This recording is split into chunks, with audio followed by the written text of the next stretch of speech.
Hey, yama yama, g'day everybody. Thanks for coming. And I want to say g'day Jules, g'day Donny, and g'day Nace. Thanks for coming and sharing this with us today. Luna. Yamanate. Nina. Nah. Nina. Nina means Nana.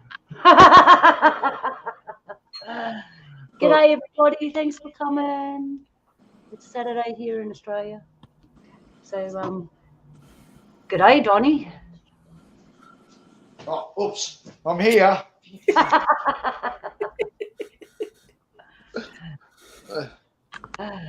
Thanks for coming, Donny. G'day, Nace. I'm a figment of your imagination. He's not here. Nace's not here. Oh, so does that mean if we ignore him, it doesn't matter? No, I'm joking. No. It's all good. Good to hear you, bro. Yeah, it's good to have you with us. Well, we all been up to stuff while we've all been gone. So we're going to talk a bit about our adventures today and some spirit stuff, which we encounter on our adventures. But just to start off with, yeah, we'll catch up on what you've been up to, everybody. Oh, yeah, important housekeeping. There's a pirate show next week. Gotta get somebody to swab the deck. Yep. Somebody clean the poop deck. It was a mess. Watch out for that crow's nest. So it's going to be fun because we're already laughing. Yeah, that's next week at Jules's house, and I'll put the link in the chat room. Oh, it'll be a busy weekend at my house next weekend. Friday night, hopefully I have Nace with me.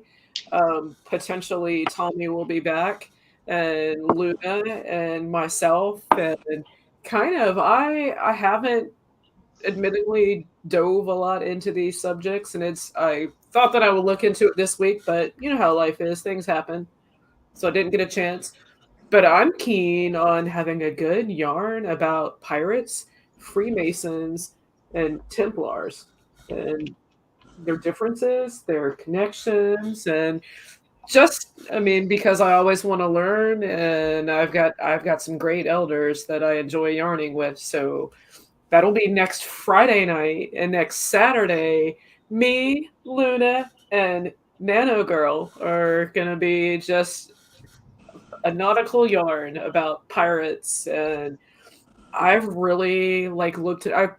I had surface knowledge of just picking up surface stuff, but diving into pirates, I have respect for those because Hollywood has really done a fantastic job of glamorizing and romanticizing pirates. It was a hard life, and I kind of want to talk about that with just women. So that's next weekend at the Bittersweet. Bring your hat, bring your cat, or bring your bird, but make sure you bring your rum. Yep. All right, that'll be That fun. was a strange housekeeping. So, but then again, at Luna's house, we always party. So, yeah.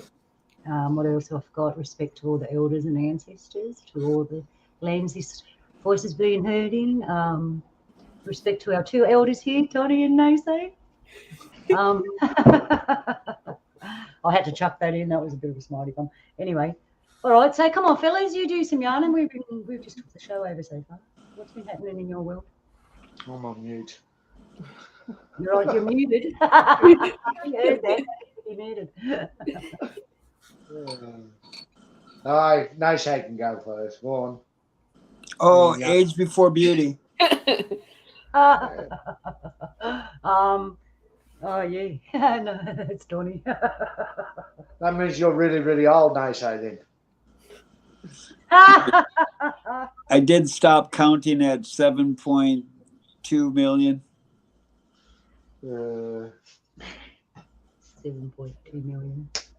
I was on an adventure in southern Minnesota at an outdoor festival that was called Shangri-La.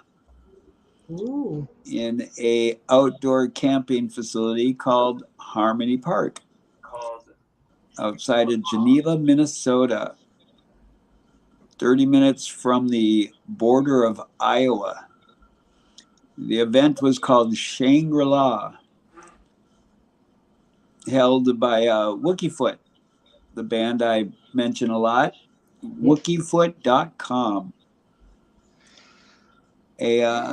An adventure in itself on multitudes of levels. And I was invited to come down there to bring my pipe. And I did a pipe ceremony. And I ended up finding myself at the Sacred Fire labeled. And so when anybody proclaims about a sacred fire, I kind of take that fairly seriously. So I spent a lot of time that weekend there at the fire. Enjoyable.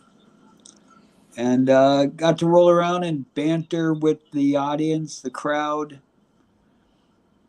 and have a relaxing, well, let's say a full spectrum of emotions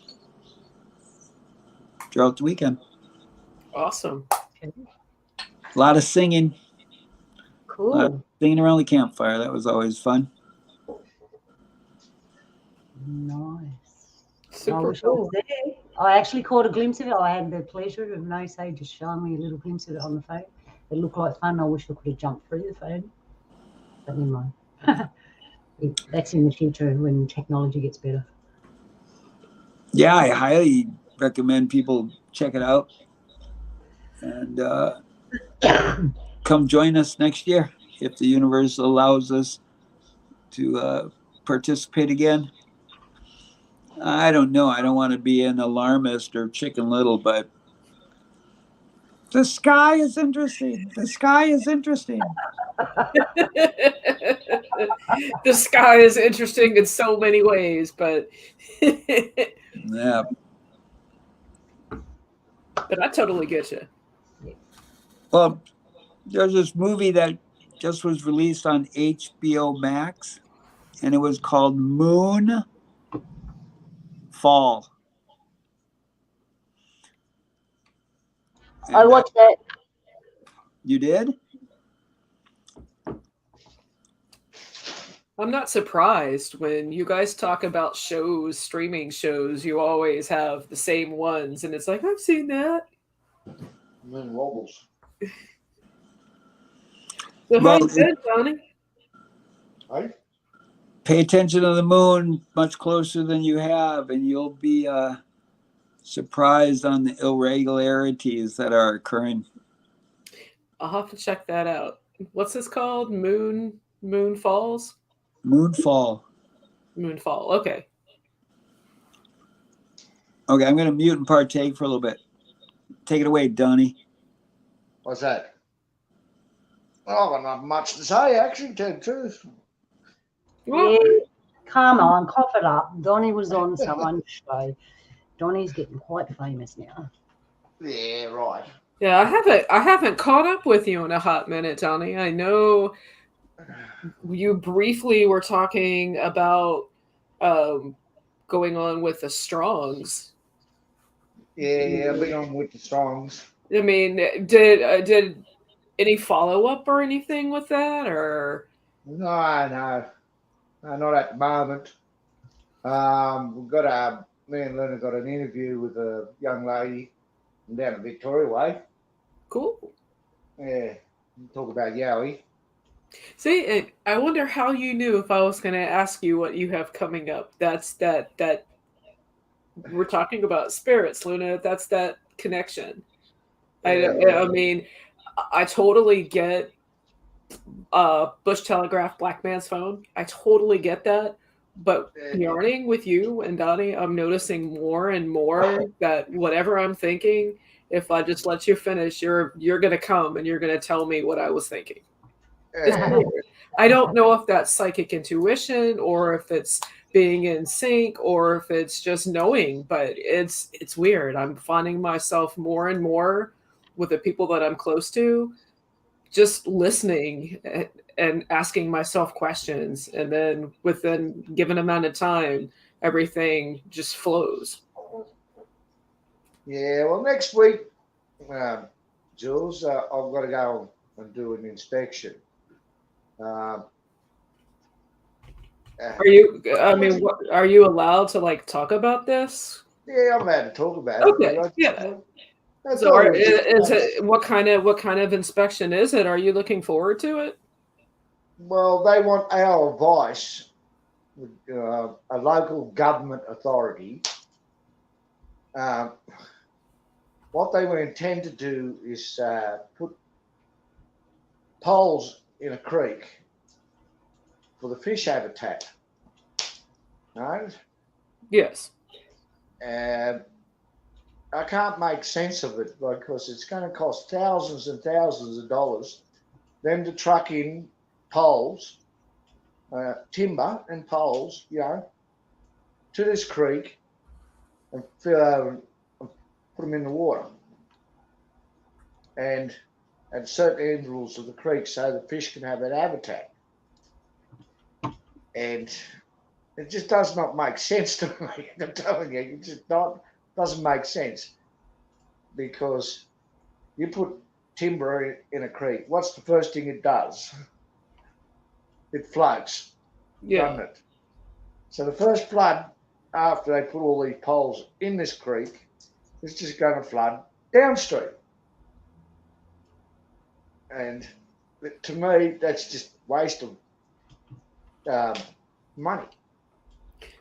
It is, and I'm trying to think of the ecological damage to the habitat, introducing all of that metal into the water. I mean, not necessarily for the fish and the aquatic life itself, but I kind of wonder if there's like something in that that's gonna either help or not help the people. Well, if it's like they're going to use timber poles, right, to mimic, say, if a tree fell in the water and fish are using it as a habitat, they're going to try to mimic that with just poles, timber poles. Which I would does make just sense. make sure, yeah, I follow. I would just make sure that those beams and stuff, they're timber, that they're not treated with anything. No, that'd be the first thing I'd be asking. Cool. Yeah. But if they had left the trees along the creek, this wouldn't have happened. So they're trying to fix a disaster with a disaster. And it does make sense to me. Well, kind of seems to be the current theme with everything these days. Yeah. Donnie told me about that last night on the phone, and I laughed for like 15 minutes. And every time I thought about it, I kept laughing. And I said to him, I don't know what to say to that. And as I said that, I just kept laughing more because I didn't know what to say. But Like actually, sorry, go Donnie. Well, there'd be another way. Like if you wanted to do it this way, instead of putting the timber in this poles, so-called poles. There's lots and lots of old broken pipe they used on roads, and they usually just take them to the tip, discard them. If they put that in there, like in different sizes, say from a foot, they can be ranged from about a foot in diameter up to about 3 or 4 feet in diameter.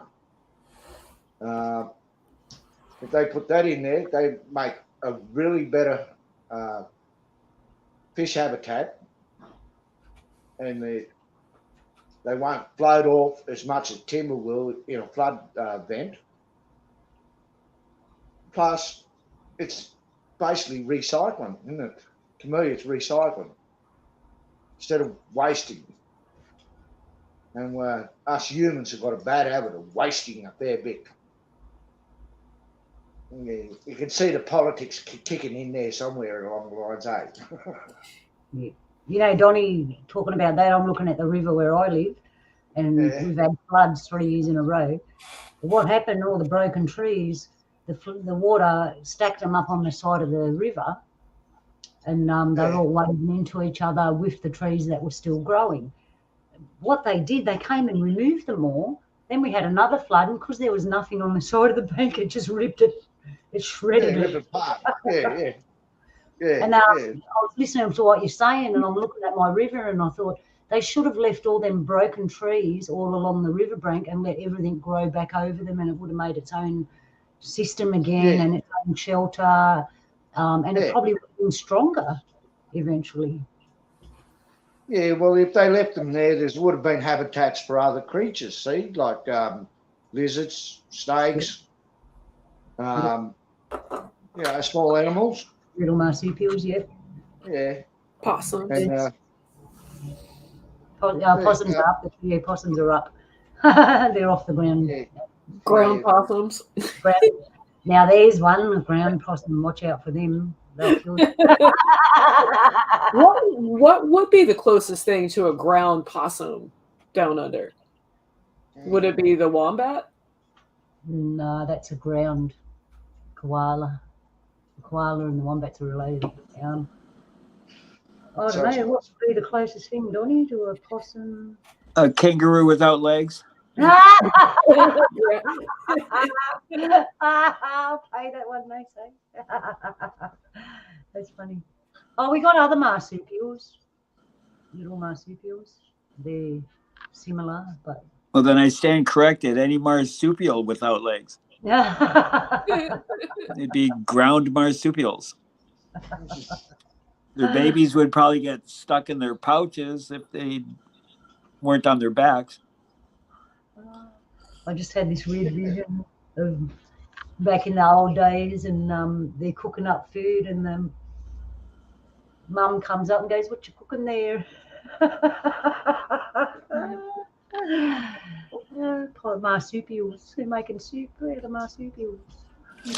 For your challenge, Donny, Alan was talking in the background, and he was saying that you should take politicians and put them in concrete shoes and put them in the river. No, we don't want to poison the river. True. Because I was thinking that we could use them for the riverbank. Yeah. I don't know. They're not really good for much, no. So. Nah. I know, and I keep wondering, why do I want to be one? I highly go against that, because we're going to have to fill you full of shit. Well, maybe that's why I want to be one, since I am. I'm wondering, what kind of positions can I hold being so completely full of excrement? Yeah, so you're full of gunner. Gunner, yeah. What you gonna do? Yeah, what you gonna do? All right, we're mucking around. All right, so I got a couple of photos from Donny's, and I'm calling it Destination Donny's. Roll that beautiful bean footage. So I got I've got some videos too, but what I'll do, I'll show them a bit later after the break because I've got to fish around and find the numbers out and everything. But and for Naysay's sake, I'll be describing the pictures, and Donny can see them. Donny's here to help narrate the pictures. So there we are. That's in front of my house. It's a Luna and Lisa adventure. Lisa's my friend. So we hired this van, and the actual adventure started right from there. Because she pulled up, and I was all packed inside. She come in, and we were all excited. And she goes, "Get your stuff," and we'll put it in the car. And I'm like, "Rightio." So the kids in Carl are helping me, and we're getting the stuff, and we're putting it in the car. And then I went, "All right, we're packed. Well, I'll go inside and say goodbye." So he goes inside, gives everyone a hug and says goodbye. And the funny thing about that, they were all lined up at the front door as if they were trying to get rid of me real fast. And for the American listeners, she means car as a vehicle. If you were wondering what a car was. All right, we've got a white van there, Naysay, in the picture. And so we say goodbye, we're going out to the car, and guess what? Lisa can't find the keys. So we hadn't even left yet, and we had a problem. We had to look for the keys, and hours later, Donny's like, "Where are these girls?" This is why. So we're searching around for the keys, ran back inside, made sure they weren't there. And I looked and I went, "Oh, my intuition's telling me they're inside the car, the van." And I didn't lock the door. Something told me not to lock the door, just to just shut it softly so you can still open it. And I opened up the door and said to her, "Lucky I didn't close the door. Now get in there and see if the keys are in there." They were in there, and we finally got off and running after a rough start. So what have I got next? All right. So here we are. This is straight at Donny's house. I'm missing some photos, and they were on the journey there, which was hilarious because one of them was we stopped to get petrol and we wanted a cup of tea. And we went and got a cup of tea, jumped back in the van, had a smoke, and took off, and then realised we forgot to get petrol. So it was one of the tricks. Go on, someone say it now. I'm waiting for someone. For our American listeners, that's gasoline. Oh, thank you, Donny. All right. So the first picture we got there is we've gone straight to Donny's. This is our first day out. So we arrived at the night. We got up early.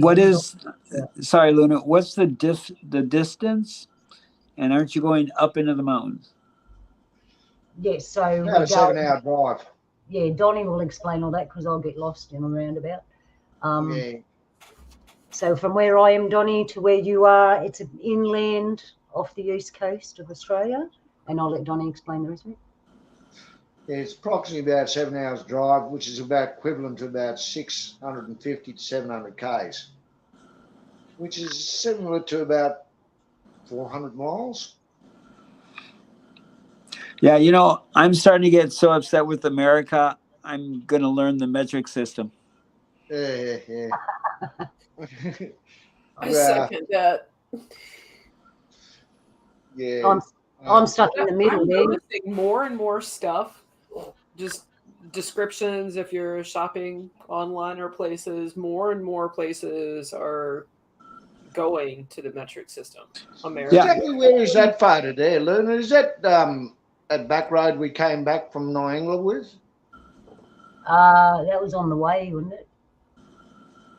Up to Niangla or back? On the way to there. Oh, yeah, I know where that is now. Know where that is? So I just wanted to show everyone our beautiful country. Yeah.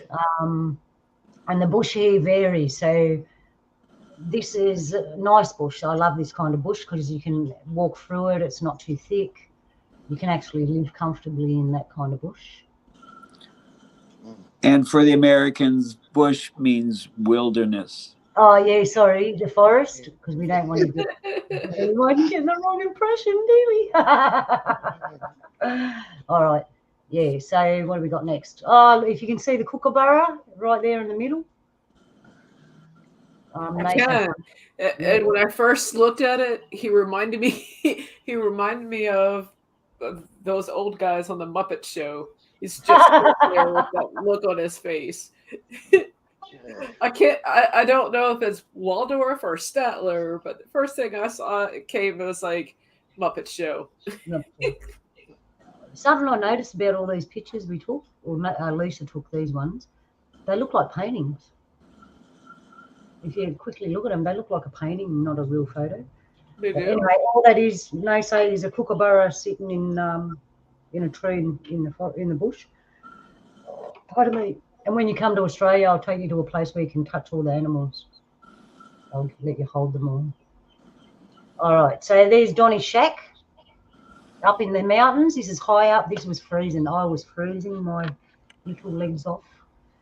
Come on, Donny, you're supposed to be doing this. Can you see it?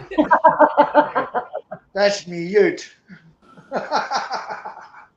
And for those in America, ute is utility, as a utility vehicle. Yeah. Yeah. I was three of us sat in the front, and because I'm the smallest, I had to climb in and sit in the middle. Oh man, by the end of the day, getting in and out. And I totally get that this picture is taken from the passenger side, but over here in the States, that would be, you would be looking at where the driver would sit. Yeah. Looking at this picture, I tripped myself out because it's like, I don't know what that is, but it looks like track pants. And wait, why is there nobody wearing those track pants? No, that's a bag. I think, or a jacket or something. Yeah, you'll see. Sorry, that's my little hut. I sneak up, and if I want to get away from everyone, I camp there a couple of days, reminisce, as they would say. Yeah, so I'm in there. I'm in that shack all by myself, and being me, and I'm looking at the wood and looking at everything in there, and I'm looking at the floorboards. And I'm looking at the floorboards, and all of a sudden a woman's voice come in my ear, and she goes, "They're good floorboards. All they need is a bucket of soapy water, and they'll come back as new." And I'm looking around thinking, what? Where did that come from? And I walks out, and I said, "Hey, Donny, they're good floorboards you got in there." And he goes, "Yeah." I went, "I heard this lady say bucket of soapy water will bring them up good." And he goes, "Yeah, that used to be the maid's hut." And I went, "Well, she's still in there and she wants the floor washed."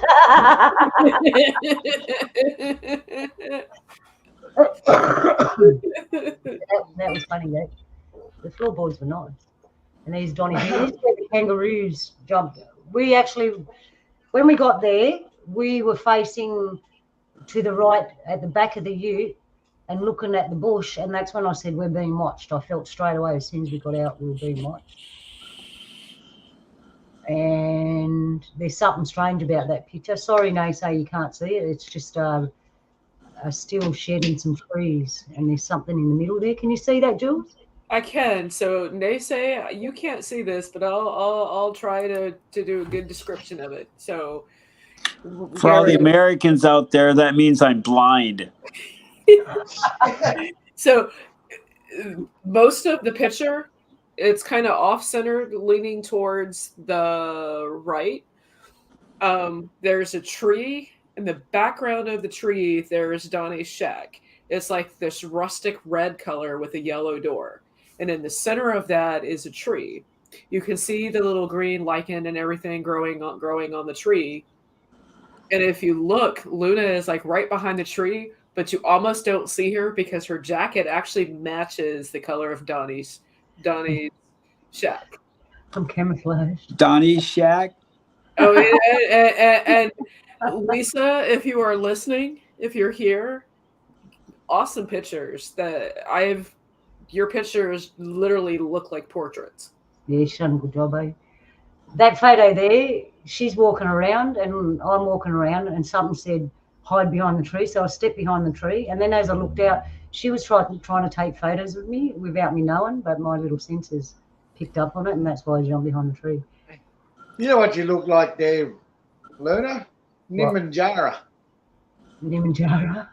Yeah, little person. Yeah. Well, you wait till you see one of the pictures coming up. I look like a bloody kangaroo. I'm doing the hoppy thing and everything like this. Yeah. That is a wicked cool picture. Yeah, hiding there. I've actually got a little video of that, and you just see me pop out and pop back in. But I've got to fish around later.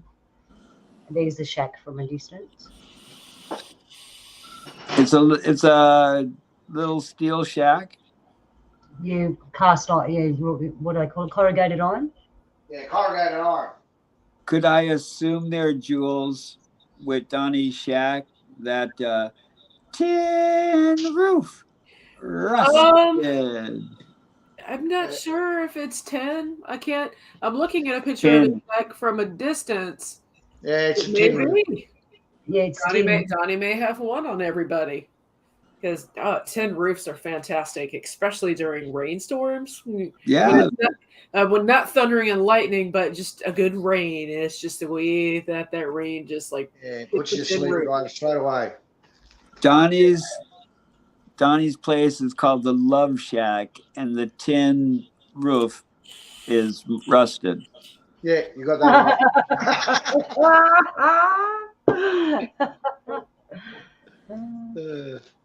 All right. Oh, there's Lisa there. That's our photographer and tech lady, and our driver when Donnie's not driving because I can't drive. Well, I can, but I haven't got a license. So that's our lovely Lisa. Lisa's actually a dark and young woman. Her grandparents, one of her grandparents was Aboriginal. So, and that's what I'm saying about us mob here. You'll get light-skinned people like this, and they identify as Aboriginal, and you can trace their history. Unfortunately, they just pop out lighter than the rest of us, but everything else is the same. I like to call that pigmentally challenged. Yeah, I like that one. Actually, yesterday I saw this fella. I hadn't seen him for a couple of years, and it's winter here, as everyone knows. And the first thing he goes is, "Gee, you're lighter than I saw you last." And I went, "What?" He goes, and he's Indian, so he's got a bit of an accent. And I went, "What?" He goes, "You're lighter." I went, "It's bloody winter. What do you expect?" And he's gone, "Oh, because all us black fellas, no matter how dark you are, we all go light in winter and then go darker in summer." Hey, bro. Yeah, bloody hope we do. Doesn't matter what shade you are, you'll that'll happen to you. All right. So what we got here? Sorry, bro. Is that the Bundas? Yep. So you can't see them; they're real camouflage. And I got another picture of a close up. So we were sitting where the car is. We were sitting just inside the shack under the shelter because it started to rain, and they jumped out to suss us out, and they were narrating a story like, "Look at them fellas sitting there. There's one male, 2 females. They look harmless. They haven't moved yet. Should be all right." And there we are. I see them. Can you see them? Yeah. Now that you zoomed in, thank you for helping my old lady eyes. Yeah, that's all right. Being there is different. I realised when I was looking through the photos, it's not like being there. So I tried to do close-ups and stuff to give you a bit of reality. But there you are. We got 1, 2, 3, 4 of them. We call them Bowder, Donny, Wiradjuri Bowder. What do you call them? Munda. Yeah, we got different names. I mean, talk about get your kangaroos in a line. Hey. So these are the 4 that were sussing us out, and you could see them talking to each other in the head. They'd look at each other and then look at us and look at each other and look at us, and they were having a conversation.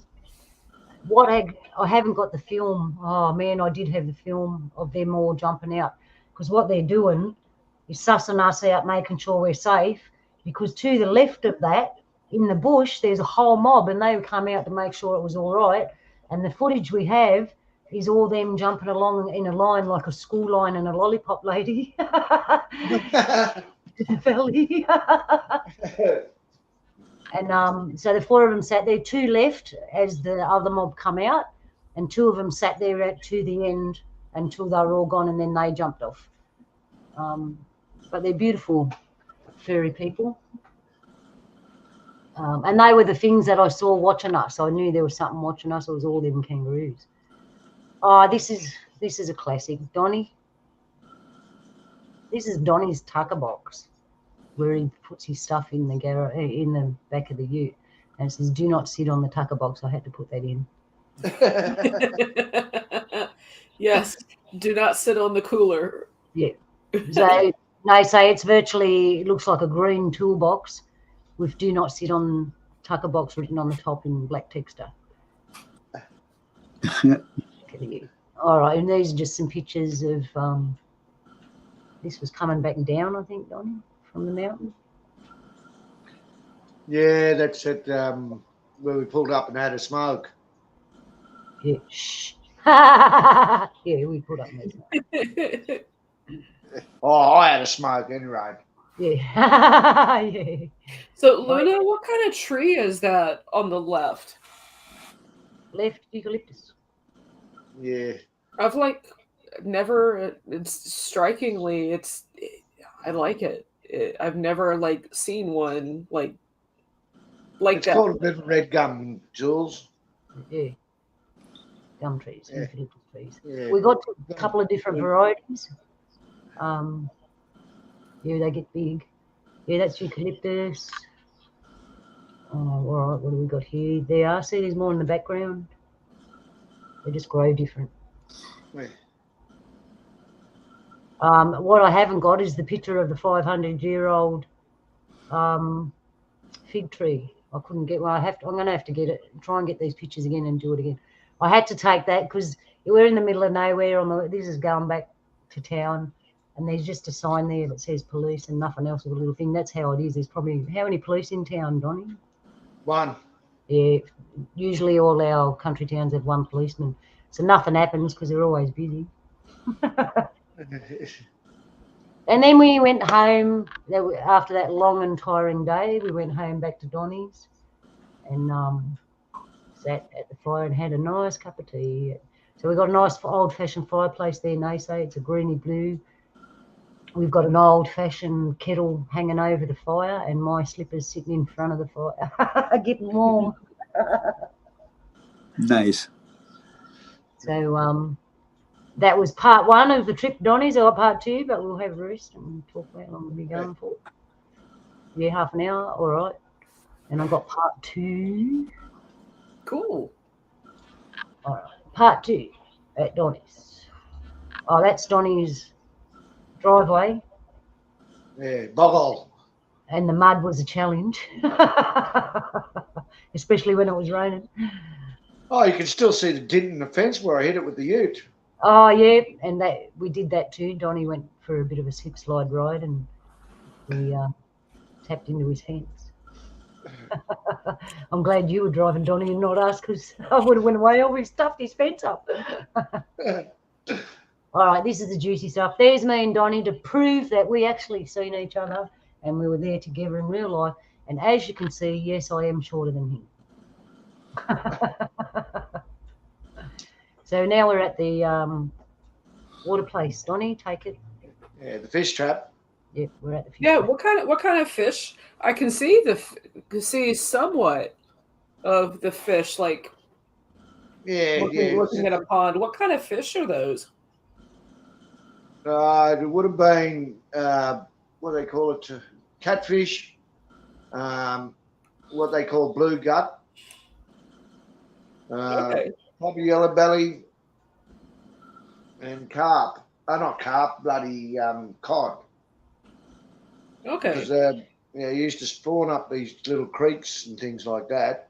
The other thing they would have been chasing there for that too is yabbies. Yeah, and I mean, looking at that water, the way that it's kind of dammed off, that's like perfect spawning water. Yeah. It's not a real good photo there, Jules, because it's actually based on a half moon shape. The plug is still there, and just from it is a little wading hole where they threw the fish in and kept them fresh before they ate them. Okay. Yeah. Where we're standing, there's like a crack in the rocks, and jammed in that rock there is what they call a blade, a finger blade. Yeah. No, Okay. showing. Yeah. It was jammed in that hard you couldn't get it out. Could not get it out. And them rocks there, when you see them in real life, they're rainbow colours. They've got pastel colours all the way through them. They're beautiful. Yeah, Wow. they are. I've never And- seen nothing like them. Yeah, and considering the rocks they used, that's all granite country up through there, Jules. There's mainly grey granite. There is pink granite there. Yeah, I can see now that Luna has mentioned it faintly. I can see the variance of colors just within on the forefront of this picture, just within the colors of these rocks. And Yeah, I will do a horrible job describing this for you, Naysay, but it partly I can see the sun setting through it, so it looks like a shadow. But there's this like bed of rocks, and I have to ask this like fuzzy, hairy looking stuff that's coming out in the left hand corner. It reminds me of coconut skin, coconut shell for some reason. That the way that it's all straw. tussocks. Yeah, it's husky like that. Yeah, we call it tussocks. Yeah, so you've got those, and then there's all these rocks, and on these rocks you can see like they're gray, but there are traces of yellow, and I see blues, and I see pinks, and it's not just in that one thing, and I can see different color rocks going all the way through where these rocks are, and then it goes into the granite. Yeah, I don't know if Luna's got the photo there, but we came across a scar tree. Yeah, I've got that coming, bro. Yeah. Show a bit of water catchment area here. Yeah, it's from the looks of this photo, I say it's from the left of that photo. It's the scar's that big. It looks to be a bark canoe was taken off it. Yeah, I'll get there. There's me. Why I'm standing there doing my bit, playing slapsticks. And while I'm doing that, Donny's standing on the other side doing his bit, and we didn't know that we were doing this, and my friend just took the photo. Hey, Luna, can you go back there? Yeah, that's the picture I want to see again. Because when I'm looking at that picture, and anybody in chat, Joe or Buzz, I see the silhouette of a woman's face underneath Yeah, the so do I. that Luna's Just standing. just below Luna. Yeah, I can see it too. Yeah. I was singing to him. Yeah, because they're all the rivers around this area. They're female rivers. And what I see totally is a female. I can see her lips and her nose. Her hair, I can see and her hair. Yeah. Yeah. And Luna's standing on top of her. That's another amazing picture. Yeah, I can see that now. I'm looking. Yeah, I can see that. Yeah. Wow. I didn't notice that before, did I noticed it straight away when I took the photo up. I was just enthralled with being there. I ran straight there too, Donny? When we got there, I just went, I come alive because I was on country, and I just come alive, and I'm going this way, and I ran straight up there straight away. I didn't know where I was going, but I knew where I was going, if you know what I mean. Yeah, and there's Donny just standing on the other side. And I noticed that when me and Donny met when we were on country, we do the same thing. We come together, go and find things, come together and go and find things. We're really good balance that way. Yeah. All right. Now, this is something I wanted to ask you about, Donny. Everywhere we went up there, in the most unlikely places, there were drill holes in the rocks. Well, there's a bit of a backstory to that too, because there is actually evidence that the Egyptians were up through this way. And that could be the possibility why them drill holes are there. Do you know more of this? What's that? Or the Egyptians? Well, apparently when they lopped down to Gosford, they had to do a journey north. The quickest way to go from Gosford to north would be to go inland, then straight up. I believe they were actually heading to what they call Gympie. And if you do a straight line from Gosford to Gympie, the best way to go is up through the New England, then through to get to Gympie. Okay. If you follow the coastline, it actually bows out. And Yeah, it does. so the best track would be to go through inland, then up. So the original highway, as today, was basically the walking track they used back then. Interesting. And that kind of parallels with some of our highways that we have here in the States that over time were originally done by the bison. A lot of the major highways around Australia are actually based on were actually the old original walking tracks of our people. Super cool. I know, say, Yes. I know your country's like a lot more open than ours. Did you have tracks that you followed, or did you just go in the direction because it was open? Or We did you have used trails? our major source of travel was the rivers and the lakes, Right. and we would just use the animal runs. Oh, yeah. Yeah, funny you say that because of this place that we went to that we're looking at. I was running around because when I got there, the spirit people told me it looked different. It didn't look like this. And I said to Donny, what's wrong with this place? They're telling me it didn't look right. And he said they used to burn off and take care of it, so the grass wasn't long and it was all nice and tidy and neat, right?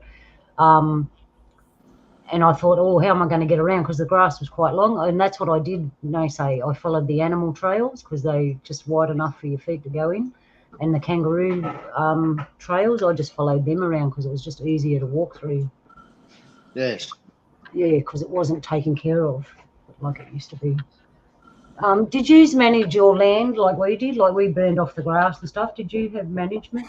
Like Yeah, that? we near the villages, we would get rid of all of the flammable stuff, the low bush and all that stuff. You did burn off too, yeah. The deadfall. Yeah, that's how you prevent major forest fires. Yeah, we did the same, yeah. Yeah. Oh, well, You get rid of all of the fuel, you don't have a fire. exactly. That's right. That's what we did out here. Yeah, that was the sad thing about Teddy Roosevelt, one of those faces on Mount Rushmore. One of the significant things he did is more or less took all of the state and federal forests out of the hands of the Native Americans and put them under the control of the federal government. Well, they did it same out here, they say. Yeah. Yeah. I think if there was any caretakers of the forest, especially like the national parks and the state parks, why not let the natives do it? They had the most familiarity of doing it. Yeah. Yeah, we got the same medal here. Yeah. I've had, sorry, you go, Donny, sorry. Yeah, well, after the 2019 fires out here, they say, now they're starting to look at us, and now they want us to teach them how to traditional burn. After all these years, we've been trying to tell them the bush needs burning. You're going to have trouble. And now they're running around trying to help us so we can do traditional burns again. Okay. And I thought that'd be a slap in the face for them because they were told for many years, you need to burn the bush. You're not doing it right. And what's that old saying? What goes around comes around? Is that the right one? Yeah. But they were told. Yeah, that's the same thing we talk about here in the Red River Valley. A bunch of the natives said, hey, don't build towns right up close to the rivers like that. They flood every now and then. Yeah, well, that's the same in this little town I'm living in. Like, they got it right beside a river. Every major flood, it gets flooded out. But the original campsite is 1 kilometre away up on the side of the hill. And yet they got the township down near, right down near the river, within 100 yards of the river. It doesn't make sense to me, but yeah. Prime property, man. Oh? I said to them, it's prime property. You got the view. Oh, there's a picture of me and Donny. The funny thing about this picture, Lisa actually videoed it, but when I got it, it was broken up into little pieces, and we weren't meant to. No one was meant to hear it because Donny's telling me a bit of a story there about the area, and Lisa was trying to video it, but when it come out, it come broken, and you can only hear him say 3 or 4 things. And when I watched it, I went, oh, we weren't allowed to tell anyone that story, but there's the picture for it. And Donny's pointing up to the sky. And this little bush here, it's a little light green bush here, and it's high just above your ankle, and it's about just bigger than a dinner plate in circumference, and it's got little spiky leaves, and on it a little oval white flowers, and the little white flowers have a seed in them. And what do they taste like, Donny? Peanuts, that's right. So you take the little white bits off and you eat them, and they taste like peanuts. Yeah. All our food is really small, but it's packed full of vitamins, so you don't need a lot. Yeah. So it's only small, so you don't really need a lot of food anyway. So that's one of our native foods. Next time we're going back out to Donny's, we're going to do a bit more in-depth stuff. We'll do more food, more this, more that. But for the first time, yeah. Yeah, we'll see that place there where that fish trap is, Macy. It's a very special place for my people. There is rock art there around that area. What do they call it? There's a rock shelter not too far away from the fish trap. There's a repatriation just across, about 200 metres from the fish trap there. Luna, wasn't it? About 200 metres? 100 yards? Yeah. Yeah. So it's a very special place for my people, but I was never told the story.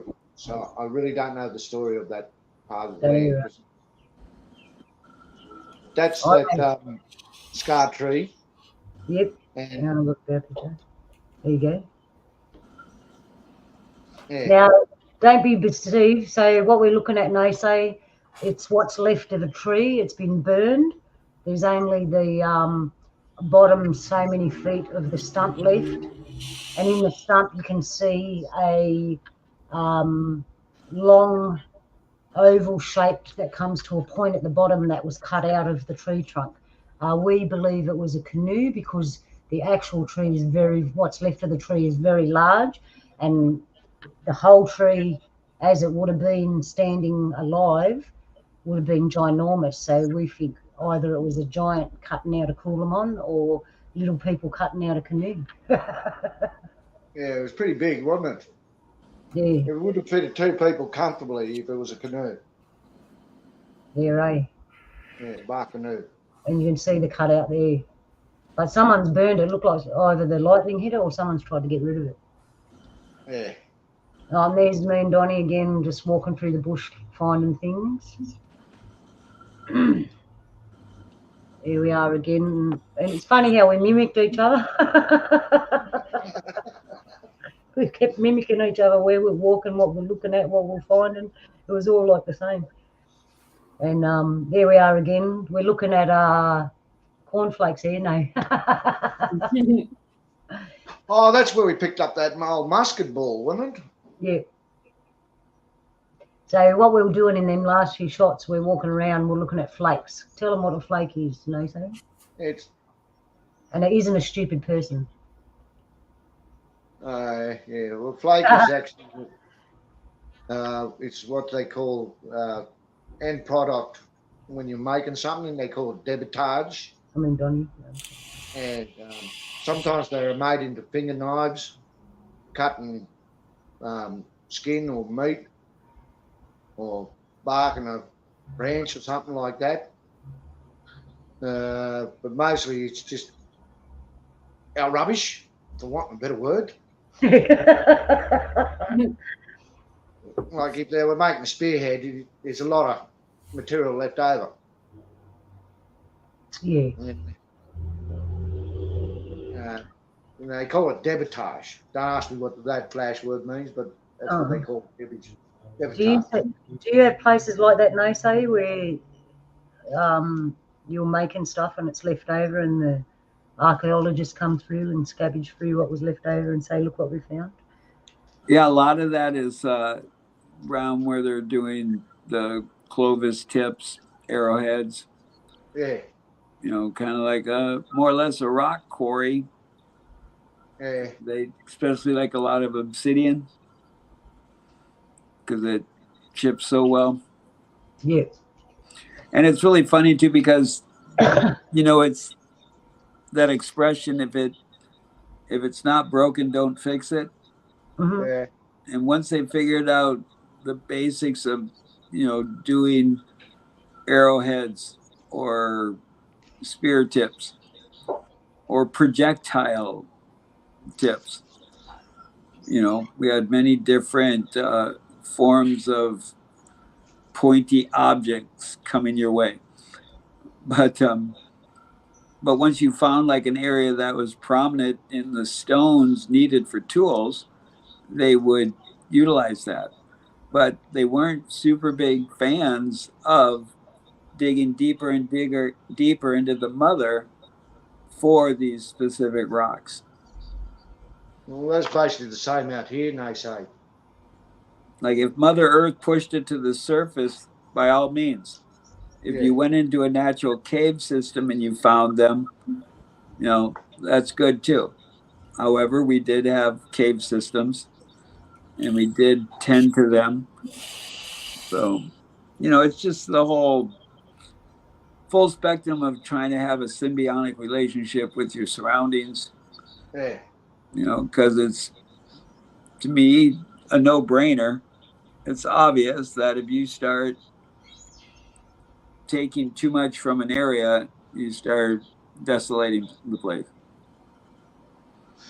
Well, that's basically the same here too. But that's why we had the totems and skins, what they call skins. It was actually to stop us from overeating a certain type of animal in the area. It's one of the reasons for skins, totems. And you say, if I'm a possum, I'm not allowed to eat a possum because they're my kin. But the next person, he might be kangaroo. He's allowed to eat possum. Yeah, I can't eat snake. Yeah. Yeah. So that was just to stop us from, like overeating some a certain type of animal in that area. Plus, it was also designed. Yeah, we follow those same logic, I guess I would call it. Yeah. Because here in America, where they talk about the word totem, I think I might have brought this up before, but a refresher course, I guess. The word totem came from the Algonquian language group or the Anishinaabe. The word was Nindundem. Dundem. Dundem was my clan, was this, that. So if I would say Nindundem, that means my clan. If I was to say Gi Dudem, that would be your clan, and then we have 5 other ways,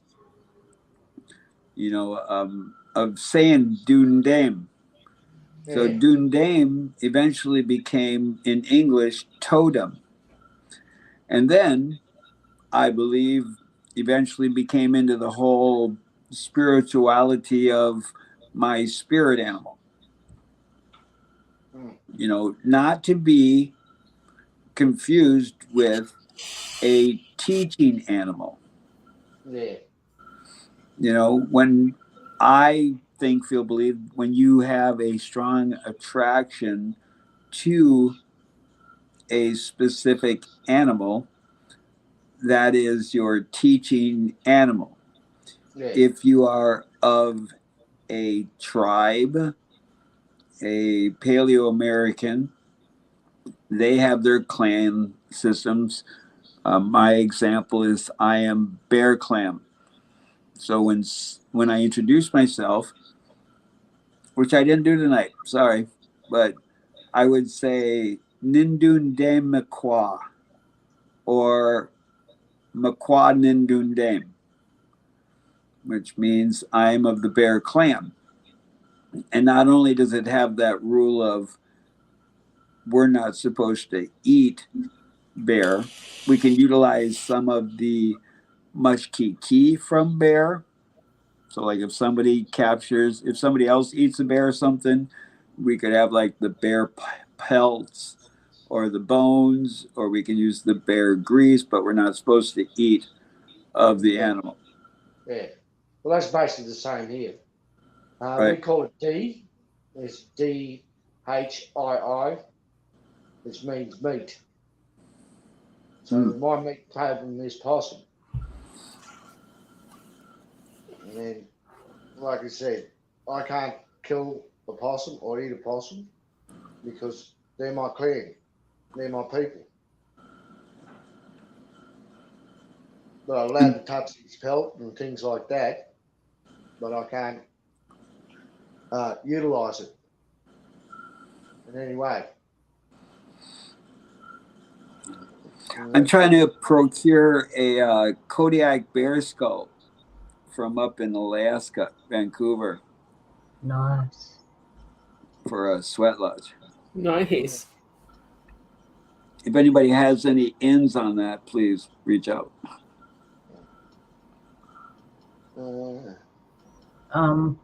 Yeah, I was going to say here nowadays a dinner party for blackfellas traditionally can be really tricky because, like Donny was saying, we can't eat our own totem.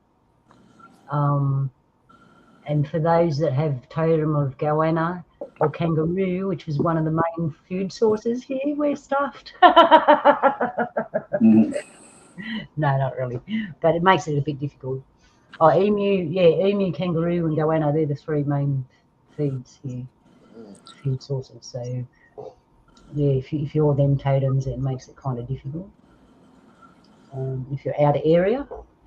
But anyway, so there's all the photos. We'll go back to the fire. Where are we? Yeah, the photos turned out brilliant. Yeah, we did have a visitor there too. Oh yeah, let's talk about that stuff now. Actually, we're on the hour. If anyone needs to refresh themselves in any way, now is the time to do it. That would be me. I need Okay. fresh coffee and a trip to the little princess's room. I want to make a proclamation that we resist that statement. Which one's that? Now is the illusion. Now. Only because I was told that was well, I guess it's okay to say that statement if you're using it as a teaching tool. But I was taught that in the world of Masons or the powers that should not be, they utilize the phrase, quote, now is the time, end quote. And that is Supposedly, when a president or someone of a high-ranking position says that within their speech, the following is the orders to operatives around the world to initiate the protocols. Okay. Ah. So I am going to proclaim I have nothing to do with the powers that should not be. I'm more involved with the powers of neutrality. Yeah, me too. I've got to go to the little boy's room as well too, Nacy. For the Americans, that means the men's toilet.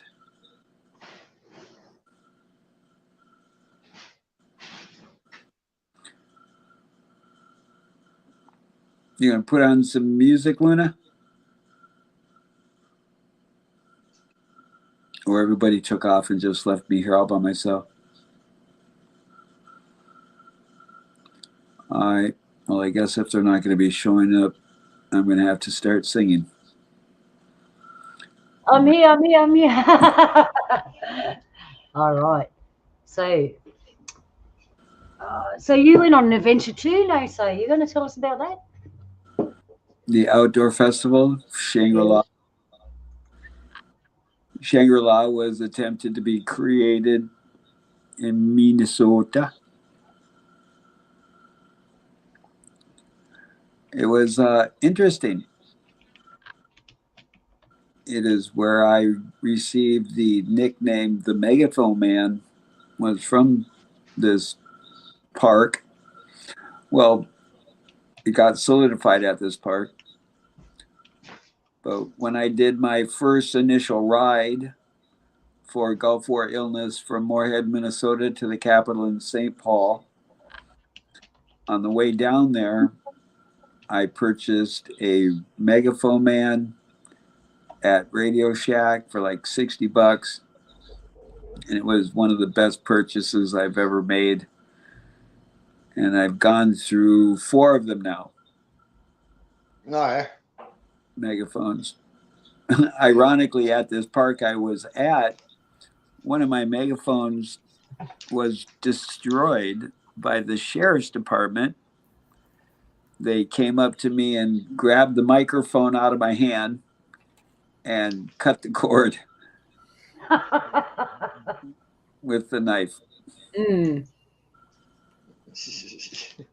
You weren't being a naughty boy, were you, Nacy? Oh, I was just pointing out about individuals' rights and not to be bullied by a badge, especially if they're elaborating and not being righteous. And so I was informing people what they could do in refusing the mistreatment by law enforcement. As a veteran and someone whose whole existence is based upon supporting and keeping the system of America what it's supposed to be, not what it is. But yeah. Yeah. Are we back on air yet? Yeah. This whole time. This whole time. Because I wanted to ask Nacy a question. Actually, factually, we're all on air because we need it to breathe and keep alive. Go, Donny. Question time. Yeah. I'll also put the thing in the chat room if anyone wants to jump in and ask Donny or. Cool. Nacy, I just wanted to ask you a question. Your Yowie / Bigfoot, whatever you call it. What do you call it in your language? One word that we use to generalize all of the critters in the wilderness is Pugwaji, what I was told. Depending on the specific creature, would depend on what they prefer to be called. But Yeah, actually, there's been a little more sightings or squawk last winter on the res. And I forgot to ask about this summer because it's harvesting time, wild rice harvesting. Yeah. Yeah, I just wanted to know because in different places and different mobs, they all got different names for the old yowie. Yowie is actually the kind of corner phrase by white fellas, but it's actually pronounced yowie, not yowie, which is the noise they make. Like Yahoo is another name they use. It's the noise they make. Nice. Yeah. And then you got another one they call what they call a Yuri. Yuri is the one they call the spiritual ones. And they're not totally different from the Yowie. The Yowie is the one you mainly see, but the Yuri is the one you see in your sleep. He comes to you in your sleep. And he's the spiritual one. He is the one who's they call the guidance of the bush people. Yeah, I think I'd rather see the one in the open instead of the one in my sleep. Huh. Yeah, I don't know about. All right. Yeah. I got a little bit of footage here. Unfortunately, Nace, I'm going to I'll get Jules to explain it to you. I'll just swap screens. Now, me and Donny have looked at his footage, and we can't say yes or no. We keep discussing it over and over again. We haven't come up with a 100% conclusion. The footage is of advertisement for the water project, and they were out in the bush filming a water tank. And as they were filming a water tank, a hairy man is walked in the background. And the big question is it real? Was it an accidental finding, or was it set up? I'm just going to try and put it up here. Hang on. Wait a minute. What have I done? All right, hang on. Do it again. Oh, happy full moon, by the way. No kidding, that's tonight. I think it's tomorrow. Yeah. I'm just trying to make it. Oh shoot, trying to make it a bit. But you can check on that for me, Jules. I will. I'm getting ready to. Luna's loading up. I'm getting ready to narrate or describe. All right, so I've stopped it there. Now, if you look in the left-hand top corner, you can here. See my little finger pointing. Mm-hmm. There's a hairy man there. Now I'm going to play it. I'm sorry I can't get it any bigger, but all right, I'll just mute. All right, here we go. See? Oh, I saw it. Oh, hang on. Oh, damn. You went too far. You got to go back to 53 seconds. Yeah, I know. I'm trying to find where my little thing is. Hang on. It's 38. Here we go again. Stop. Right there in the middle of those trees. Right there. Yeah. I mean, I'm Joe and Buzz. Anybody in chat? That's the perfect freeze frame. It looks just like a yowie. Yeah. I'm looking at it. And it's in the center of the screen. Looking at it, it looks like it's got longish hair.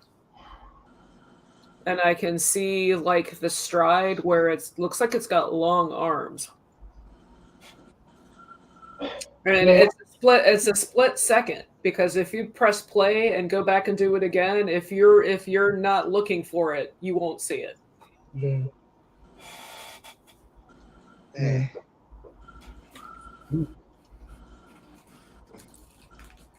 All right, hang on.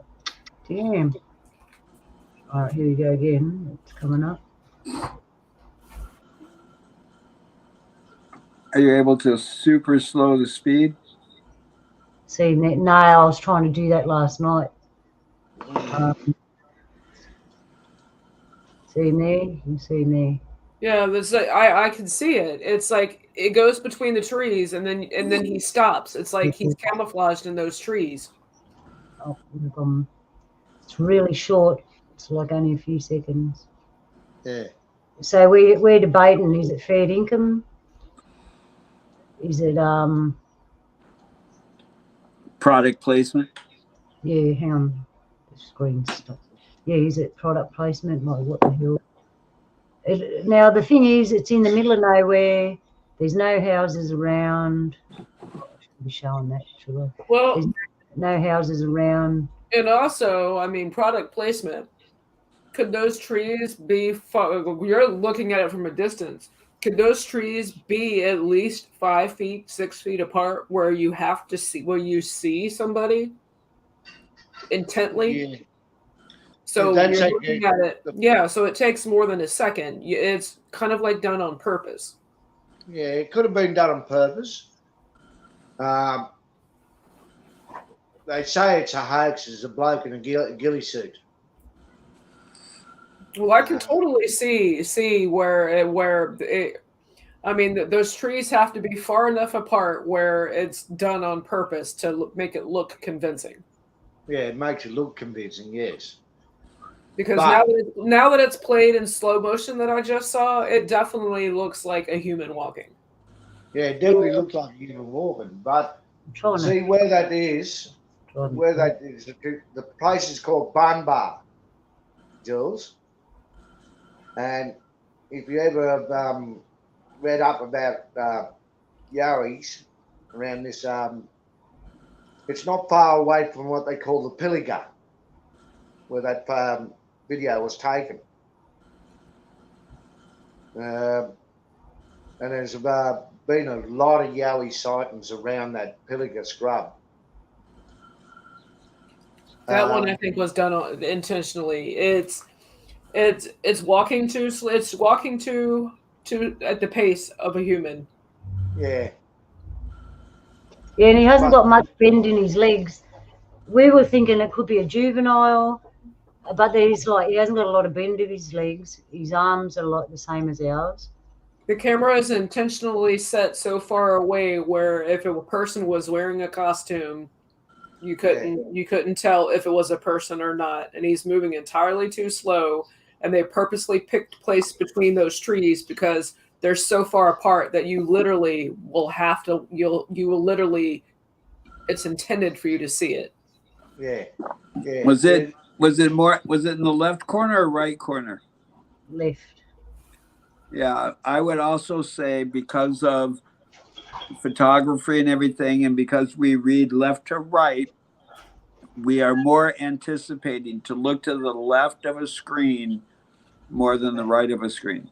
Well, it's kind of in the middle, walking towards the left, because the water tank's in the front of the picture, and then the bush is behind, and you can see him in the clear, and like you can't miss him because he's right, like starts in the middle where the water tank is behind the water tank, and then walks to the left. Yeah. I say I'll lean on the hoax side because it's like he walks to perfectly camouflage himself. It's like it was planned.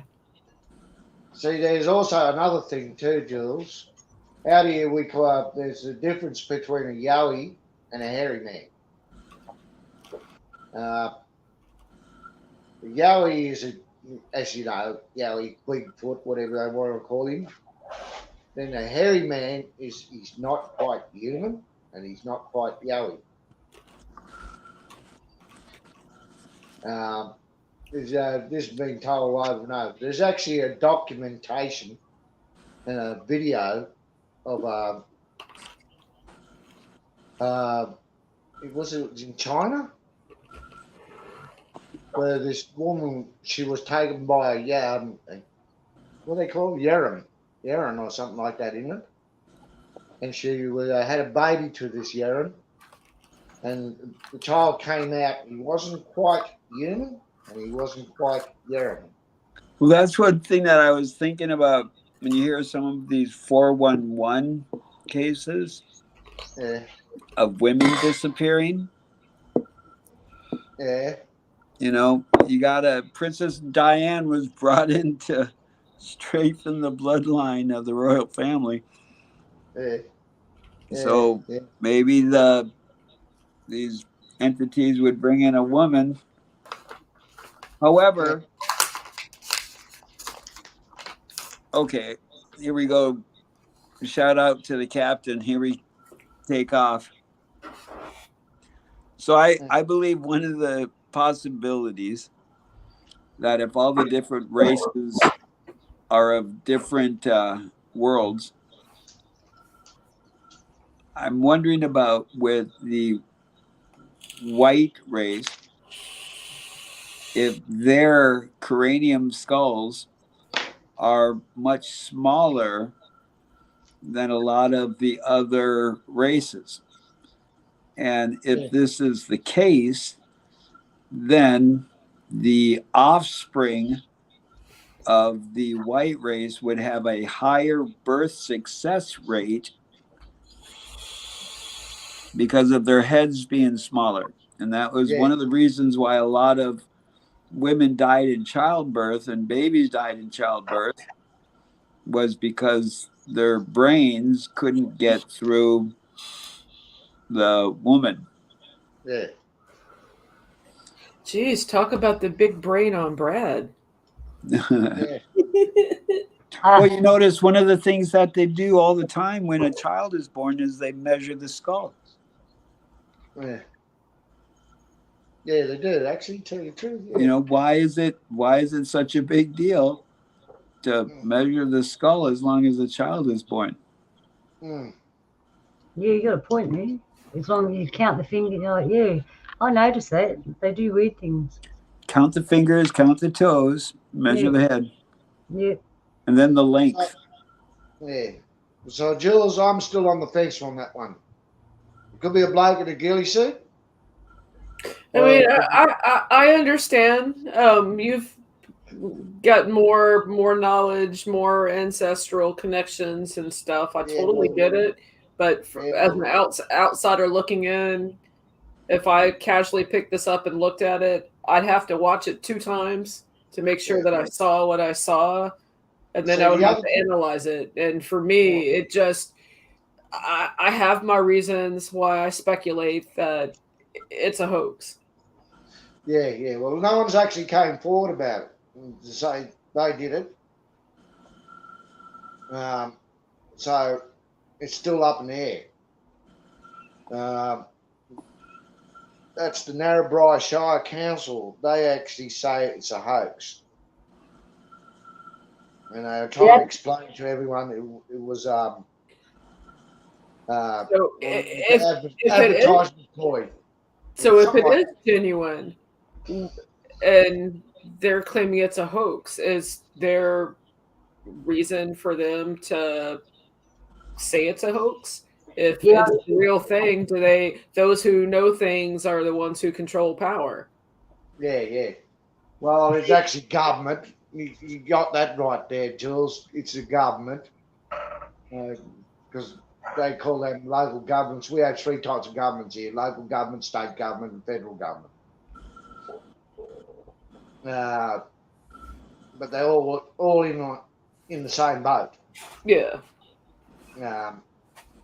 There has been around that area, there's actually been a lot of yowie sightings. Like I said, that actually junctions onto what they call the Pilliga Scrub. And there's been a lot of yowie sightings down around that area, which is about 2.5 hours away from me. So does this video, Luna, can you play this until it gets past on the other side of the trees and he's walking in that big old field? No, they cut it off just after he goes behind that tree, don't they? Watch, yeah, look. Yeah. See? So yeah, I mean, why cut it off then? If it's a camera intent on that, I don't know. Well, if you're thinking about how things make it on the editing floor, then you would think there would be a longer video showing it going beyond the trees and out in the field, unless this entity is trying to hide behind the trees. Yeah. He's just walking normal. Unless he opened a portal behind the tree and just went through it. Yeah, possible. Because it's like once he gets to that tree, they cut it off. The video is like cut. Yeah, well, see, if it's like I said, if it was a genuine article, they would have cut it off. They only showed that small section of it, and hoping that people didn't see it. But the video is part of some type of commercial? Yeah, it's a commercial for the Narrabri Shire Council for the water treatment treatment works at Barnbar. Okay. Yeah, they actually got two videos. The second video is you can actually see where they actually got somebody up in a gorilla suit and stand beside a four-wheel drive. But You know what? Yeah. Now you're telling me they telling us it's a lie, I'm more to believe it now. Yeah. Because like I said, I couldn't think. I thought, yeah, it's doing this. That looks like the right thing. But then I look at something else and think, it's not sure. But I kept saying to you, it's young, it's a juvenile, because of the small, like, I don't know. Yeah. That's why I'm still on the fence on it. Yeah, the safest answer I would give is I don't know. I don't know. Yeah. I'd have to be there. I smelled the air and went, yeah, it's real, it stinks. Unless it was one of those higher class Yowies, with perfume.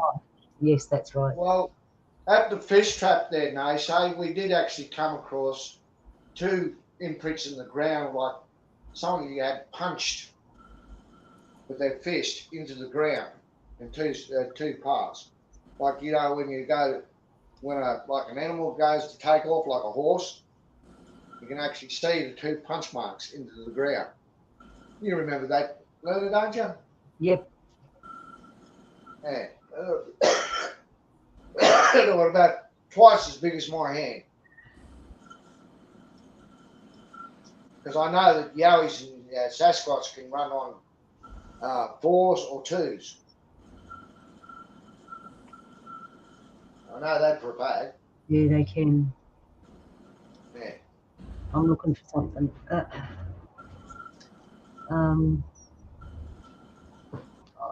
Now, I was watching a show the other day, and someone had really awesome, deadly clips of hairy men, ones I've never seen before.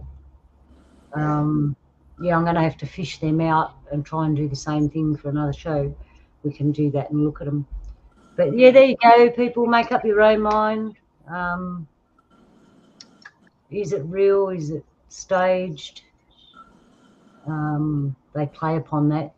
I know the powers that should not be play upon that. To quote someone we all love, we provide, you decide.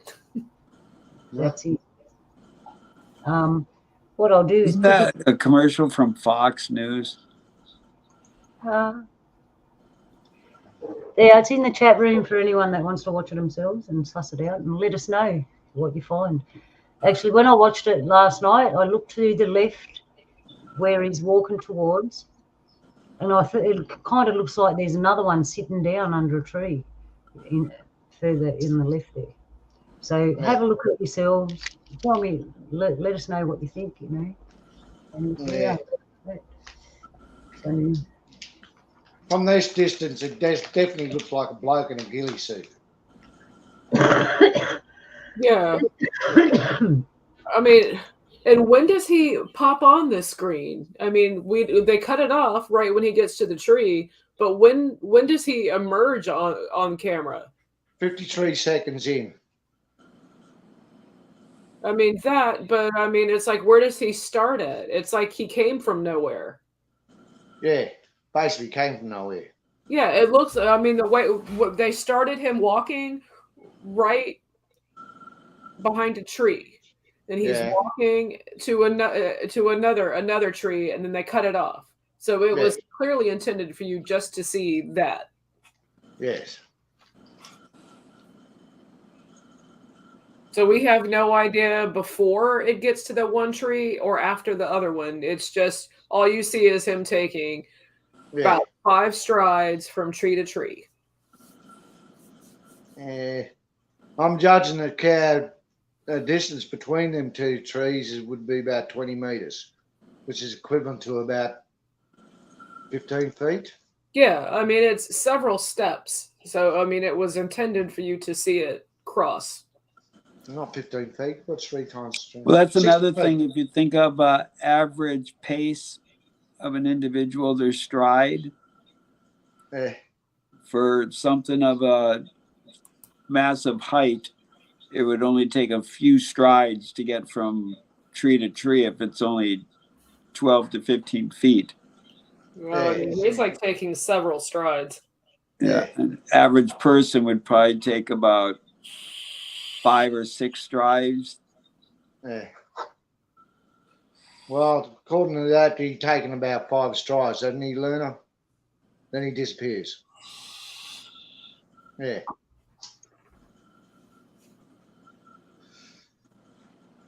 Yeah. What, Luna, for you to go from one tree to the other tree at 15 feet, that would take you about 30 steps? Oh, Luna, you're muted up. Sorry, here I am talking. I'm going, it's 6 steps. He takes 6 steps. And yes, they say it would take me many, many more steps. That's all right, Naysay, same as me. Yeah, actually, Donny's a little taller, so he would actually be a few steps less than me. But yeah, that's 6 steps he takes from the tree to the other tree is 6 steps. That's 6 steps more than I'd ever take. Yeah, it would be. Oh, we've got Fathead. We need to do a shout out in the chat room there. I want to say g'day, Buzz. Good to have you as always. Who's that Luna girl, man? Anyway, Fathead, good to see you. Malia, good to see you again. Who else we got in there? Joe, as always, love you, sister. Not many people today. And who's watching and we don't know you're there, hello. I did put the thing in the chat room if anyone has questions about anything that we have talked about today. I got questions. Is it real? Your question, Naysay? It is tomorrow. Thank you. It's already tomorrow? For Luna, it is. Me and Donny just started today. How could it be tomorrow already? Yeah, for a few more hours, the moon is in Aquarius. It's transitioning into Pisces. Ooh, things are changing overnight, eh? I had one more look at this, people, and then I'm going to take it down and we'll go back to our fire. Interesting how the Queen died just on the precipice of a full moon. Or did she? Was she gone before? Good. They've been propagandizing that. I mean, every now and then, all you had to do was scroll through without reading anything. Article on how they're preparing for the monarchy after the Queen passes. I mean, they've been putting that stuff out there for at least a month or so. I would be surprised if she went on the solstice. I haven't looked into it a lot, but it's everywhere, and I wouldn't I mean, the symbolism with the connection with the solstice and births of Diana and William, and yeah, there's a whole. I could spend a whole night yarning about it. The royal family, who's one of their symbols they use, is the dragon. Yeah. I was a dragon this weekend. Well, I can't confirm or deny that I may or may not have been dragging on some cannabis cigarettes. So how did that go, Nase? Were you comfortable? Where did you stay? Like, Yeah, tell us about how long did you your go adventure. for? How many nights and days? Oh, What did I you was eat while there? Like, I was with the band. I had a purple all backstage wristband. Well, isn't that special? Yeah, it was special. And I get a lot Even of Saturday trouble Night with Live was a classic, and it's gone. It's dead. It's been dead for years. But old Saturday Night Live back in the day, well, it was comedy gold. But it was really cool. The full spectrum where you witness the positivity and the negativity and everything in between. I was rolling around bantering with the crowd. I was making a lot of squawking about guru predators. As I've been joking a lot this year about the many sins man.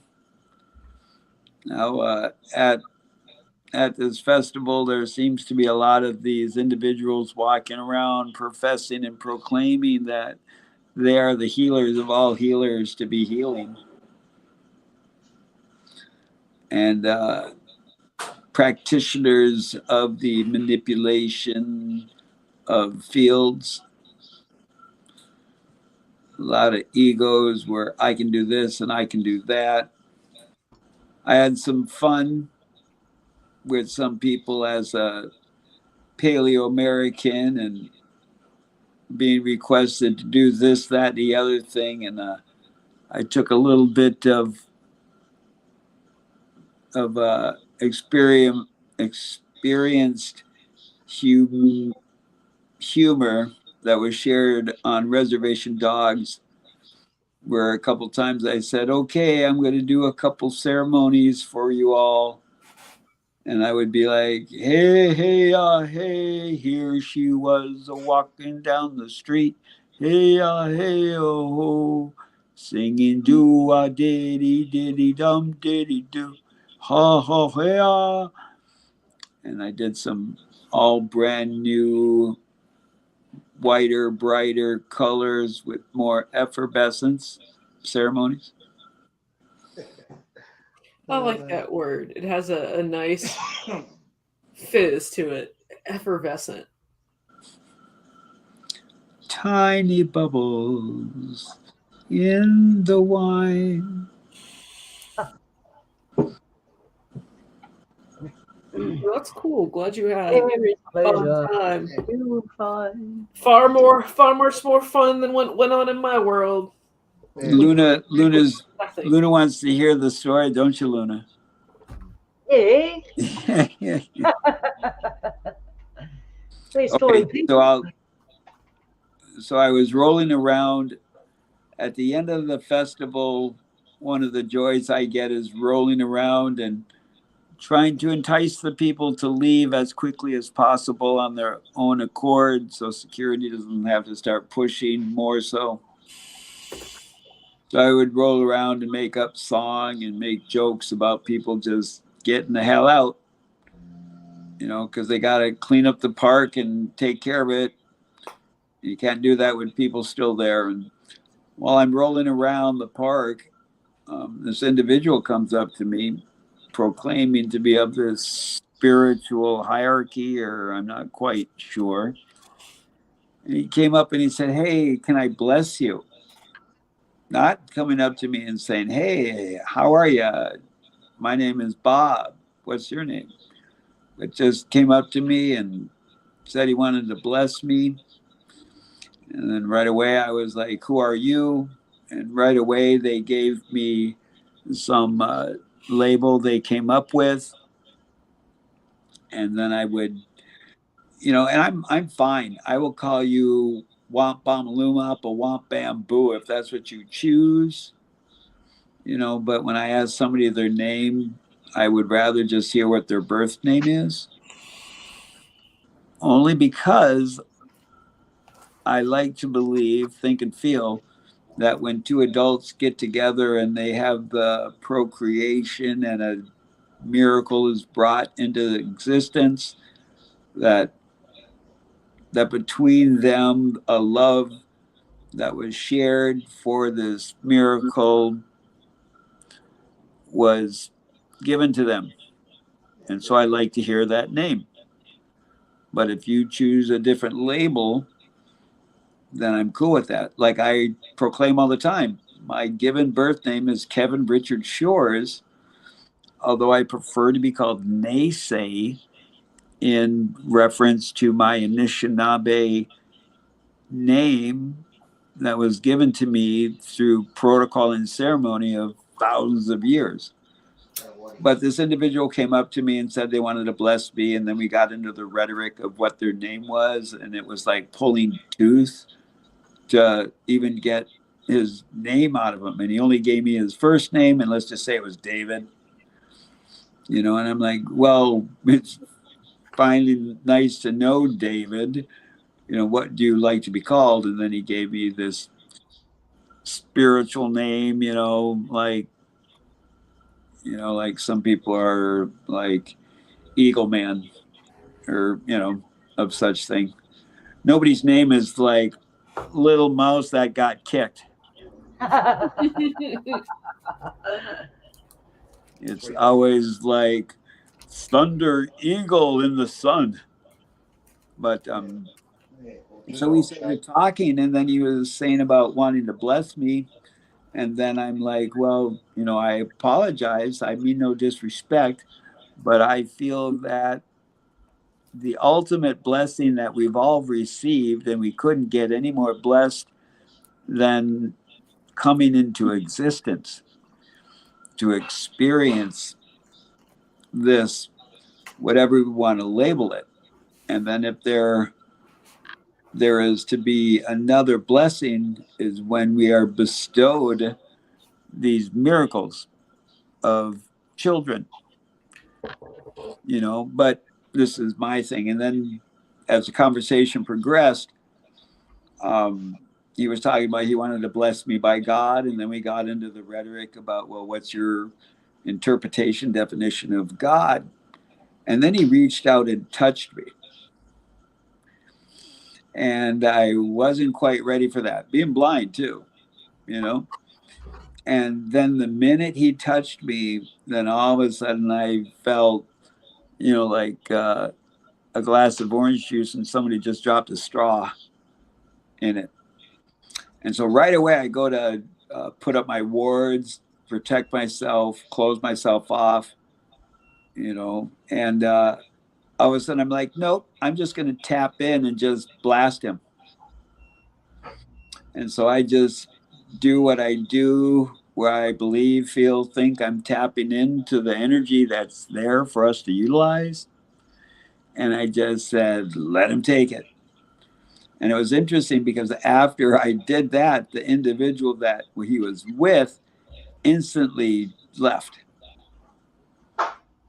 But the other thing that was really strange is that when he reached out and put his hand on me, there was about 6, maybe more flies that all of a sudden showed up and were like landing on me. Ooh. And then that was when I was like, oh, because I believe there's people that are intentional energy vampires, and there's individuals that don't even know that they do this. Most people do it, and most people don't realize they do suck energy from other people, but a lot of people give energy too. with just as much unknowingness as they take it. But it's those individuals that take it knowing they can take it that I have challenges with. So that was a real interesting occurrence that happened in the park. Yeah, it would have been. Wow. So they try to drain the energy, eh? Yep. Yeah, that was the feeling I was getting from this individual. You got to be careful, and it's hard to tell who's who sometimes. True. Well, this is what happens. Anytime you get over 100 people together, you're going to get a couple anal sphincters in the bunch. Yeah. And depending on what their negativity level is or their negativity want is, varies. And I think there's probably 1,500 people there. Wow. Yeah, you would have had a good mixture of everything. Unlike our adventure where there was only me, Donny and Lisa and all the animals in the nature. And the only thing that was hairy scary was one night when the mist come in and we jumped out of the van to Gillawa or Gilly, whichever way you want to put it, nature calls. And you could feel the presence in the mist. And I was there, I felt it first and I thought, I'm tired, I've been out all day. You can suss me out as much as you like, as long as you don't touch me. All good, I'm going to bed. My friend got out to do the same thing about 15, 20 minutes later. And I'm in the van, she just runs in and shuts the door and I'm going, what? She goes, look, I've known you long enough, Luna, to know that whatever's out there isn't an animal and it isn't human. What the hell's going on? I said, just ignore it. You're being suspect. It's going to be all right. Just do whatever you're doing. She's like, okay. She didn't want to mess with it. And Donny has answered that. Those are those nights when you're like, I'll just hold it until morning. No. Actually, that's what I kind of said to it while I was out there. I'm like, here I am doing this. I'm not really worried about you. I can feel the intensity though. At first when I felt it, it was like, whoa. And then I realised, don't let it startle you. I just do my business and carry on. Because it's gonna watch me no matter what I do, right? So, and it watched us all night long. And actually I spoke to Lisa the other day and she said she couldn't sleep very much that night and she didn't want to pull the curtain across because she knew not to look outside. And I'm on the other side of the van with the curtain open looking outside. That was funny. But yeah, that had no body, that thing. There was no body. Very different to yours. But I have had an encounter like yours, Naysay, but I still to this day wonder what went wrong. So I was at a community centre. I just finished doing a weaving class. I'm all packed up and I got my old lady's trolley and I'm walking out. And as I got to the gate, this little old lady says, can I pray for you? And I looked at her and I thought, oh, maybe I should be praying for you. I said, maybe I should be praying for you. We should pray for each other. And I wasn't sure how to take it because I knew that she would pray for me in a different way that I would pray for her. Anyway, that moment was over and I started walking up the street and the lady across the road from the community centre stuck her head over the fence and totally abused me. It wasn't a personal thing. She was just a problem neighbour and abused lots of people. But I wasn't expecting it. And I remember thinking, maybe I should have let that lady pray harder for me. Well, open mic comedy, I have shared my thoughts about Christianity and how Christianity has a lot of challenges with Muslims. And the Muslims, they pray 5 times a day. And I rarely ever see Christians praying like that unless they're in my casino.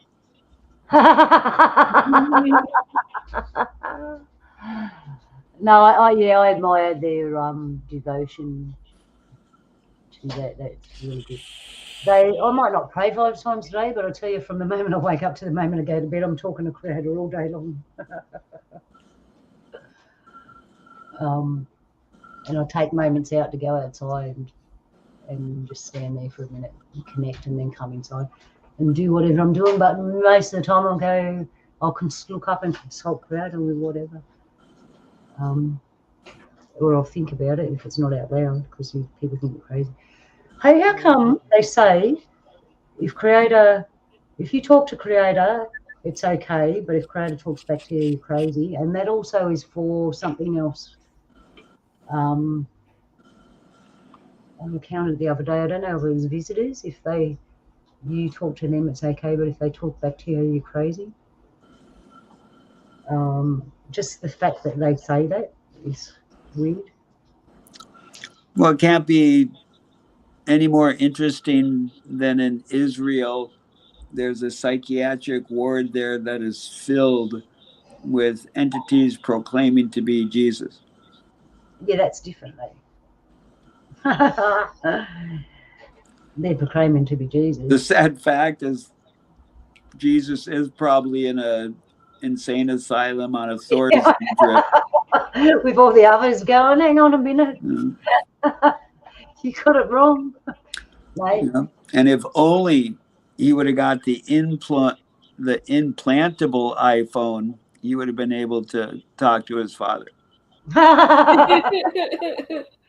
That's funny.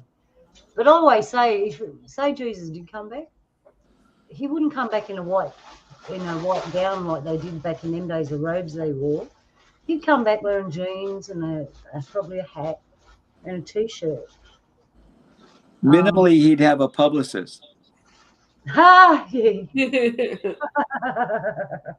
Would he be on Facebook? Right.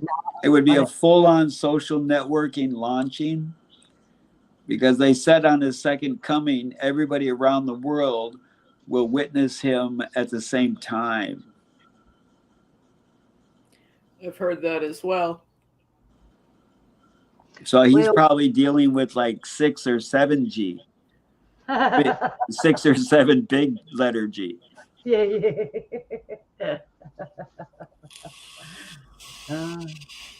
Yeah, that'd be nice when that happens. Hey, I'd seek him out. If he can heal the sick and make the blind sighted and the cripple walk, you don't think I'd try to find him as a friend? Yeah, true. But isn't he about teaching you how to do it yourself?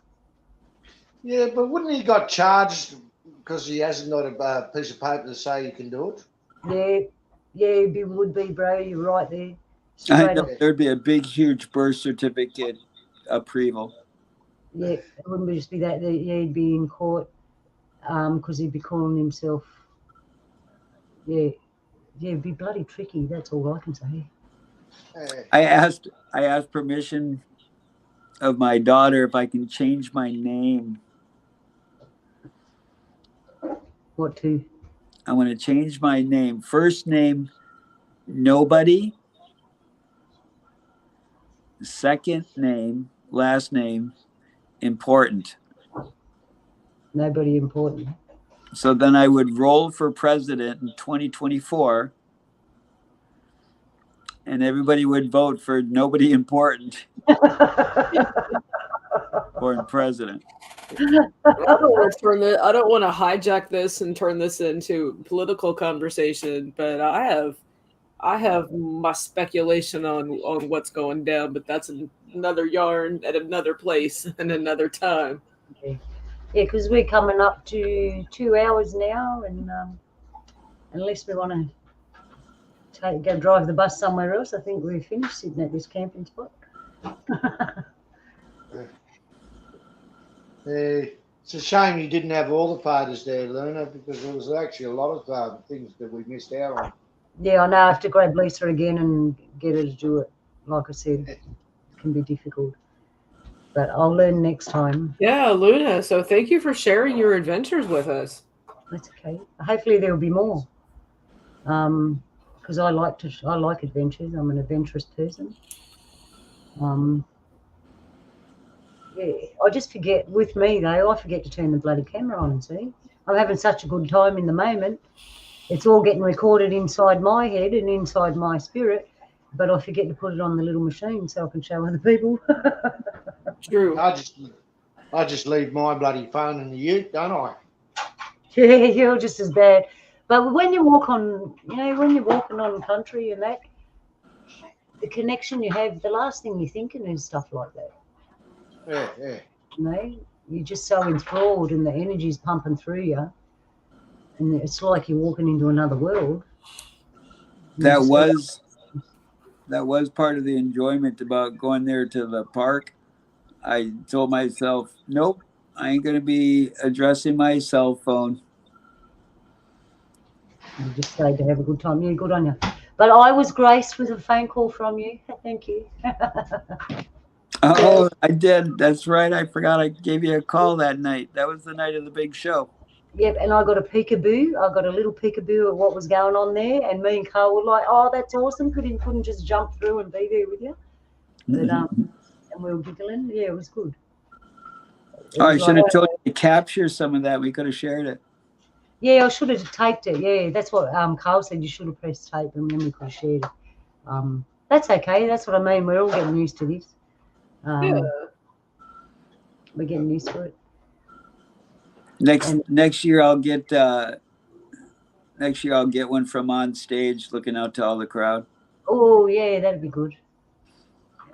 You can make them 3 times. So yeah, I had fun. So next time, expect more stuff when we go out in country. Some places I'll go, I won't have a personal guide like Donny. We'll be going blind, but that's okay. Sorry about the pun there, Nancy. But often, a lot of places I go, there's no one there to greet me except for spirits and the mother and creator. And that leaves it for me to be very conscious of what I do and pay respects properly and do everything right. And when I got back from Donny's, upstairs reminded me of a place I did go. It was down south and it was near the water. And the lady that owned the place was not Australian. She was from another country. It was a beautiful place, but I didn't feel right the whole time I was there. And it only dawned on me the other day that I didn't smoke myself in. I didn't pay my respects properly because I just thought I was going to you're just going to an ordinary place. But it wasn't, because when I looked at the land there where we were, you could feel the ancestors there and that. And it wasn't till I did some sort of acknowledgement that I felt like it was okay to be there. So when I go usually on my own, I make sure I do all that, and I've got to learn not to get distracted and think that, it's okay not to do, because it isn't, not for us, because we can feel it. You feel unwelcome until you do the right thing. What about you, say when you go to land and that, do you do the same thing? You pay your respects as you enter the place? Oh, absolutely. It's kind of well, I would say it would be my church. Yeah. When you're out beyond the whole urban cities, that no matter where you are, you're out in nature. I mean, technically, but it's nicer when there's less signs of civilization, that happy medium between the two. And speaking of church, possibly this weekend we're gonna have some squawking if you're paying attention. Oh,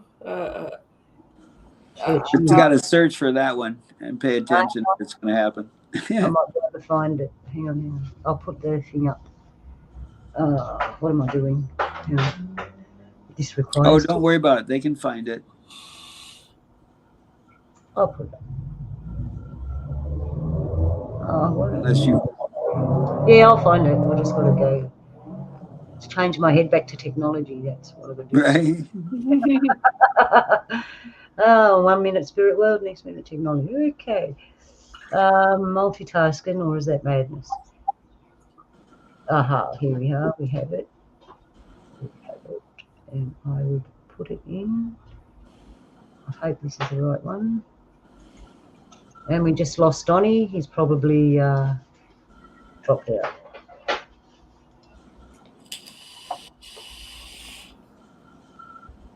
I think that I put something in there, Naysay. I hope it works. That's okay if it doesn't. Yeah, it should work. So we got that. All right. Good, Luna. Oh, cool. All right, then we've lost Donny, but that's okay unless he jumps back in the next few seconds. We'll just round up the evening or the day. It will depend on where you live. Thank you for sharing everything. Yeah, we should be not rude. We're a bit laid back today. That fire. Yes, very, very laid back. A long day with no nap was like, they don't need to see me looking this ragged. All right, then we might as well wrap it up. I want to thank Naysay for coming as usual, and Jules. Thank you for having me, Luna. And shameless self-plug, join us next Friday at the Bittersweet party at my house next week. Friday night, Naysay, Tommy, me, Luna, Nautical Yarn, and then next Saturday night, me, Luna, and Nano Girl. Yep, catching up and talking pirates, but that one may get like sidelined because it's been a long time since we've caught up with her, and I'm just gonna go with the flow.